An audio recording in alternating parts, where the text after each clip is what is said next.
Welcome to the Research Series Talk 3, provided by Mathon Studio. Here's Zoe, and I'm going to share my recent research on the closed-loop optimization of deformable mirrors for the Laser Beam Aberration Correction. This is a pre-recorded talk with subtitles. Hope you enjoy the journey, and I will be with you later at the Q&A section. Okay, let's begin. So we're talking about correcting aberration. But what is the aberration exactly? Okay, the left picture here shows you the world for people who have astigmatism, which is a typical aberration in optics. If you don't have such experience before, you still got other chances to meet aberrations in your daily life, like the twinkling stars in a night sky. That happens because light beam could be affected by the disturbance of atmosphere. So, to have more clear vision, how can we correct the aberration? The most popular optical element to do that is the deformable mirror in adaptive optics. We all have a set of adaptive optic systems in our bodies, the eyes. Now you can see the colorful slide here because light goes through in your eyes and form an image on your retina. Our brain can determine whether the image is clear or not, so it can control the muscles to deform the lens to adjust it. It's a quite similar mechanism to our deformable mirror. As we can see in the middle picture, there are several yellow squares on the mirror. We call them actuators. They act as the muscles and give the force to deform the mirror. They can be controlled by the Raspberry Pi, or more straightforwardly, they are actually controlled by the voltage according to the piezoelectric effect. You're able to move the actuators further away by applying voltage to them. Our Raspberry Pi is an electronic device which has 16-channel, 12-bit pulse width modulation, digital analog converter board. So if we input a value between the range from 0 to 4095, there will be a corresponding voltage signal given to our mirror. And based on our experiment, this relationship is nonlinear. With more actuators, we could definitely control the mirror more delicately. We can create more complicated surfaces. However, that also significantly increase our search space. For example, a 5-actuator mirror has a search space around 10 to the power of 18, and a 9-actuator mirror could have the search space around 10 to the power of 32. That's why we need an algorithm to do the decision rather than by ourselves. Okay, how could we know the result of correction? Well, we could check the focus ball after the light passing through the deformable mirror. There are 3 images in this slide. The first one is a 3-dimensional plot of the mirror surface created by the PWM values. Obviously, the central actuator and the left actuator were lifted. So by intuition, if we want to correct it, we could try lift the bottom one, the right one, and the top one respectively to let the mirror back to flat again. The second image is a simulated focus ball by zygote interferometer. The third one is the real focus ball captured by SOLAB camera. It looks ugly, not a good one. Our perfect beam should be as small and as circular as possible, and we need a score to define the quality of focus balls. We want to use a technique which can quickly give us a simple number to tell if an image is good or bad. There are actually lots of methods that we could apply. For this project, we compare more than 16 methods, but due to the limited space and time, I only put 6 methods in this slide. Each of them would have their own advantages and disadvantages, so it's quite difficult to define the best one. On the right-hand side, there are 10 images I picked. I ranked them from 9 to 0. The trend may be incorrect since it's just my intuition, so this will give me a sense that how this 6 method can apply for different configurations, but cannot help me to decide which one to use for our algorithm. So we have to see which kind of quality metric the algorithm like. To find the proper one, before running with a live laser, we could start the simulation theoretically. In theory, aberration can be described in terms of Zernike polynomials, which are a set of orthogonal polynomials.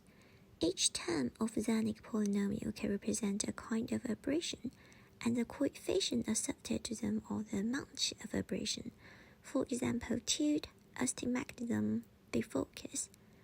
Okay, I will leave the complicated math here to avoid the talk getting boring. Now let's have a look at some interesting interactive coding for Zernike simulation. Here's my coding for Zernike generator. Let's see what the perfect focal spot looks like. Okay, really small and circular. Now let me try to adjust some parameters. I will attach the code in the end of slide and you can play around if you're interested.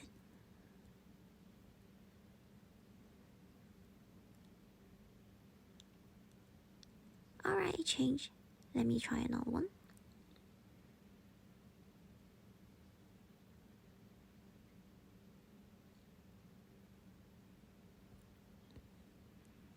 Okay. So, alright, then we can move to the quality analysis. The method I used here is the intensity ratio. So draw a circle on the focal spot first and then calculate the intensity ratio inside and outside the circle. So now let's see the images with low Zernike coefficients.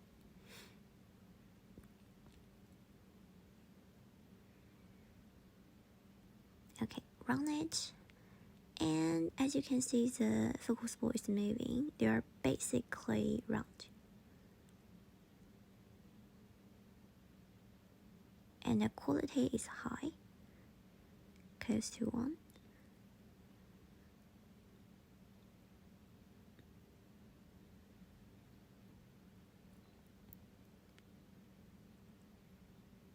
Okay, now change them to high Zernike coefficients.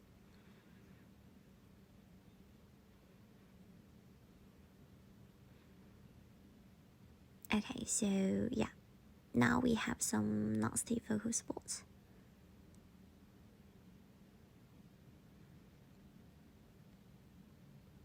Yeah, the scores are pretty low. Now we could try Bayesian optimization on a fixed aberration to see if we can correct the beam. Also in this case, we use random search method as a comparison. Okay, I will speed up after 10 iterations. So Bayesian optimization is a quite powerful machine learning algorithm, and it is a kind of gray box function, which means that you don't really need to understand the principle inside it. It just works and is able to find the optimum, which is quite fit for our deformable mirror project. Okay, it still need to take around like 1 or 2 minutes.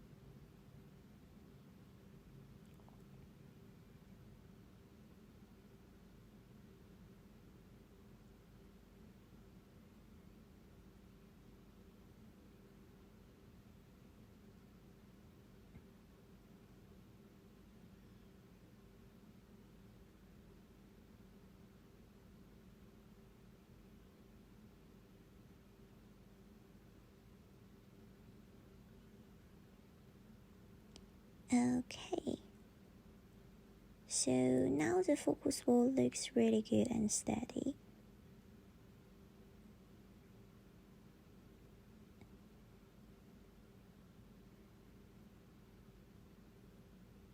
Okay, I'll stop here.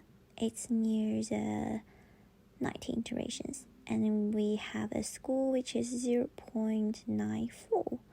I'm pretty satisfied about this. To avoid the lucky guess for random search, we run both algorithms for multiple times for the same number of iterations.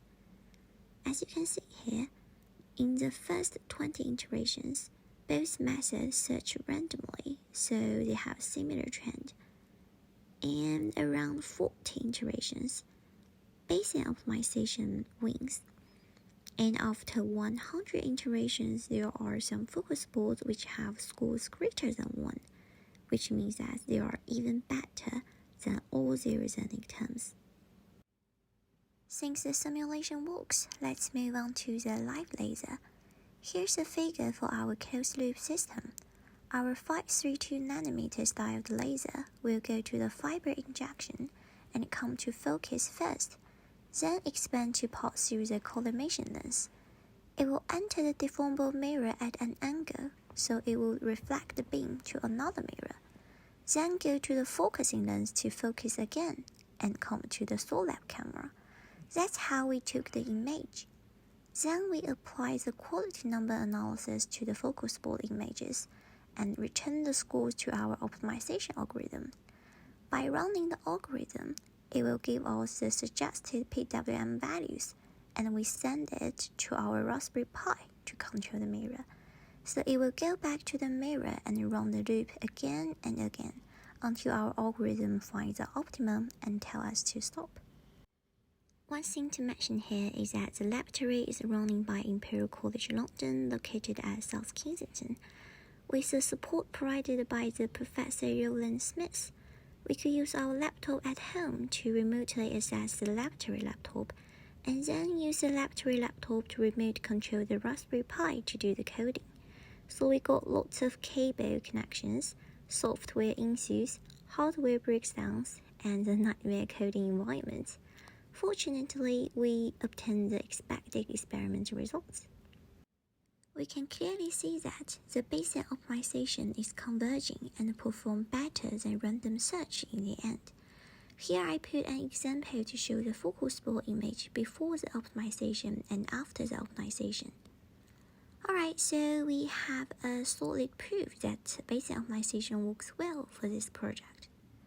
Although the results are inconclusive so far, as the confidence intervals still overlap, we are continuously working to improve the process and expect conclusive results with a better setup and more runs. There are other optimization algorithms that I use in my previous work at Imperial, like the genetic algorithm and the two-dimensional convolutional neural network.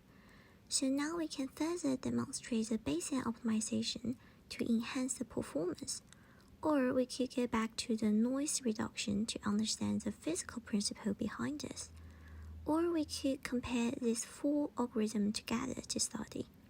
Okay, that's basically what we'd like to share today. Thank you so much for your attention. I hope you enjoyed the talk. The deformable mirrors have wide applications. One of ambitious goals is to use in laser-driving hadron therapy for cancer treatment. So if you are interested in deformable mirror research, please contact the Professor Roland Smith. And if you are interested to see more machine learning optimization on other projects, please see Madhone Studio website. And if you're interested to cooperate with Madhone Studio, please contact Jacob directly. We're looking forward to reaching out. See ya! Right, thank you so much, Zoe. Thanks, Zoe. I think one thing to emphasize, so first of all, I mean that was a great summary really of the work that's been done so far, and going from like the simulation to the live system. Obviously, we don't have the what's it called, the smoking gun proof yet that the Bayesian optimization is always the best one. So I'm really looking forward to like a comparison with the genetic algorithm and so forth, because at the end of the day, we want to find the best method for the laser and not just make Bayesian optimization work, whatever the cost. But we just chatted before, I think, and it's just a matter of putting some more runs into the Bayesian optimization one. And so I guess we'll just have to do the follow-up there and see what comes out of that. But apart from that, yeah, I think it was a great overview. What do you think?